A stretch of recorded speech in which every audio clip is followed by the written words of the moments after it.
Kadiri, how can you love BBM? How can you love BBM? Sinasalang na nga kayo sa gera.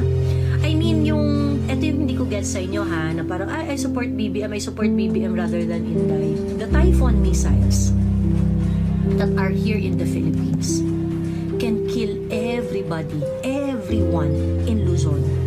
Yung Typhoon missiles na nandun sa may Cagayan, sa northern part ng it can kill anyone. Everyone in Luzon.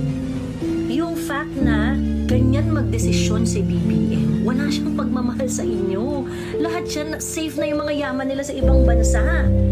Sana bago makipagdigma ang Pilipinas, papiliin muna tayo saan tayo titira. Maiwan ang Luzon. Maiwan sa Luzon ang matapang, sabi ni Wendy. Ay naku, sa totoo lang, ako talaga naghahanap na ako ng property sa Davao. Kasi sa totoo lang, it's really gonna happen, if hindi mapigilan tong si Bongbong doon sa mga pinaggagawa niya, it's really gonna happen. Nilagay ni BBM ang buhay ninyo sa tiyak na kapahamakan.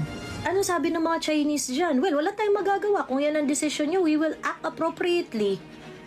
So we are just waiting for a trigger now, ha? We are just waiting for the next bad trigger here that will, put all these weapons into action. Don't you understand that? Don't you understand that?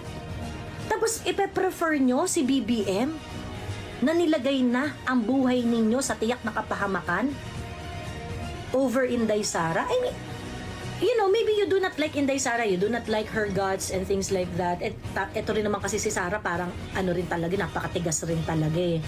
Diba? And I can understand that kung hindi nyo feel si Inday.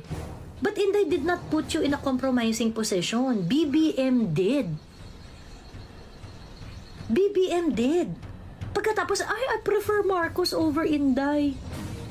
Are you fucking serious? Pumayag na magtanim ng missile. Di ba ground for impeachment yon si BBM? Sabi ni Tambaloslos, yeah, that's also another ground for impeachment. Very glaring yan. Kasi dapat wala tayong nuclear weapon dito sa Pilipinas eh. So, yun? Can you please explain to me? Isang lang to ha, isang bad policy lang to ha. Isang bad policy lang to. Pumayag si BBM na ilagak ang Typhoon missiles. Nung una, ang sabi niya, hindi, ilalagak lang yan, tatanggalin yan by September 2024. Come September 2024, ang sabi ng AFP natin, pinag-iisipan na namin kung paano bibili. And then before Christmas, they said na yes, bibili na kami. See kung paano inalalatag ni BBM para maging Ukraine the second ang Pilipinas. And you still going to choose a president who make decisions like that? You still prefer a Bongbong Marcos? Anong problema nyo kay Inday? Confidential fund?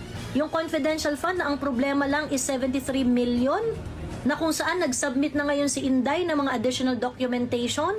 Na kung saan yung finlag nyo na 73 million is the same na finlag ng COA sa UP system, 160 million suspended and disallowed money that is not settled until now.